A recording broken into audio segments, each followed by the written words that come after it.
it certainly took a very long time for Toriko to come out today, I gotta say that, because usually Toriko uploads around, normally, probably around maybe 12 to 1 o'clock my time. And the time that this chapter got translated, currently it's 9:54 p.m. at the time of me recording this. It came out somewhere around like 7:30, 8 o'clock, and I just gotta say right now, like, holy shit. The translation time today, it took a while, but I mean, it's better late than never. But that's one thing we could say about it. But anyways, the chapter is here, and oh my god, let me just pull up this final page, okay? This final page, what happens here is fucking hilarious.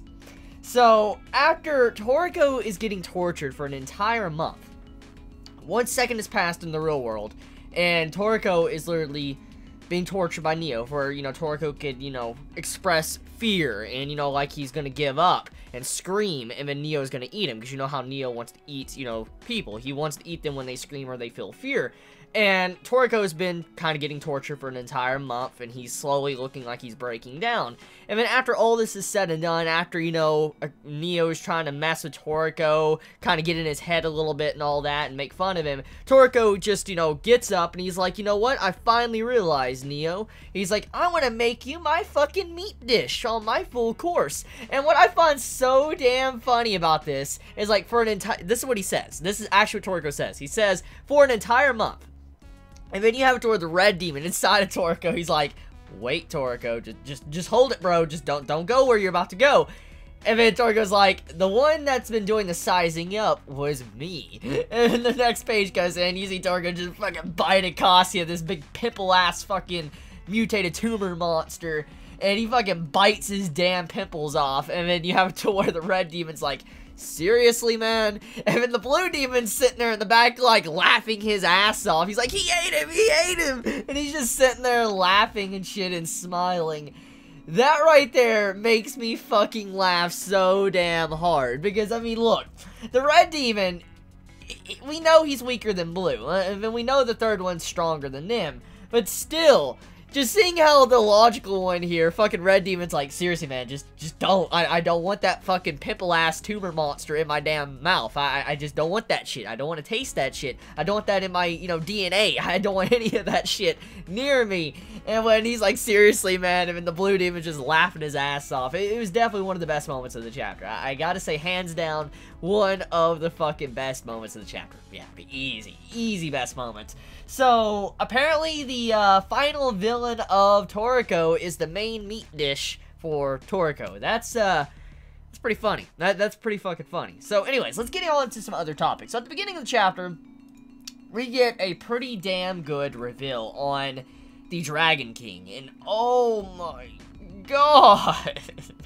Oh, shit. The fucking Dragon King's design. Just, like, looking at his design right now. I'm looking at the panel. His design is so fucking badass looking. When it comes to Toriko, if there's one thing I could compliment about this series, if I could choose one thing, it would definitely be some of the designs when it comes to the different creatures in the Toriko verse. Because the designs of many of the, you know, the Beast Kings to different creatures that, you know, Toriko's hunted down or, you know, tried to eat and stuff, it's just, there's so many unique designs. And this right here, this design for the Dragon King that's been built up for a while now, it's pretty damn badass. I love the entire eye design like that. I like the way the like legs are done in the back part. I like how his hand is designed with the claws and the knuckles coming out like points. It just overall, the design of the Dragon King is just awesome. Very awesome. And his wings too. I like the way his wings look. You see it to where he extends them out and you see like these weird like blackish veins coming down. It's creepy but badass. And just that right there, just seeing his entire image, is like the way his body is, I was like, damn, this guy is probably motherfucking beast. Like, he's a strong son of a bitch.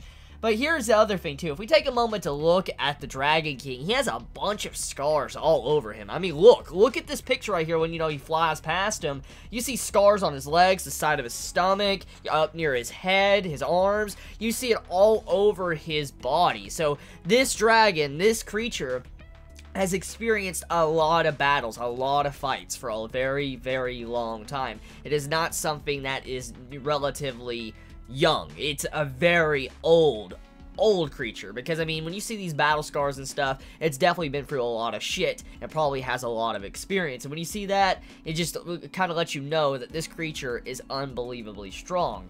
So, right there, the reactions of our characters and what they're doing, and also finding out, you know, that Immaru, he has, like, a gourmet, you know, demon inside of him, and how he's kind of getting this appetite to where he wants Sinner. Just overall, the entirety of this is just so badass. A very good segment of this chapter. But diving a little bit more into Immaru and, you know, his character and all that. So, he has a gourmet demon. It's starting to manifest and come out. You see it on his face.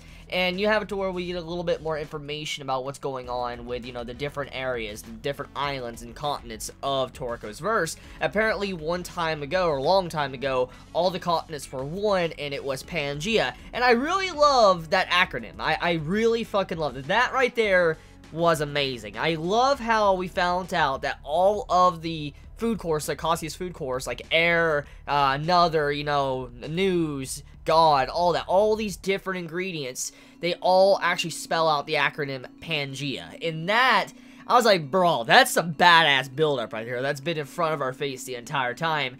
That's pretty damn fucking epic. I just gotta compliment the mangaka for actually doing that. That's a really cool way to kind of give a hint or foreshadowing to the future of what might happen. And apparently, where everything was once at, where all this stuff first began on the planets, apparently that's where Sinner is. That's where Sinner will originate, Area 0.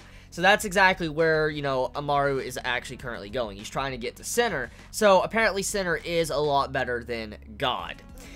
Anyways, moving on to some other segments, we also have it to where we have some characters, like our side characters, you know, having the little fights going on.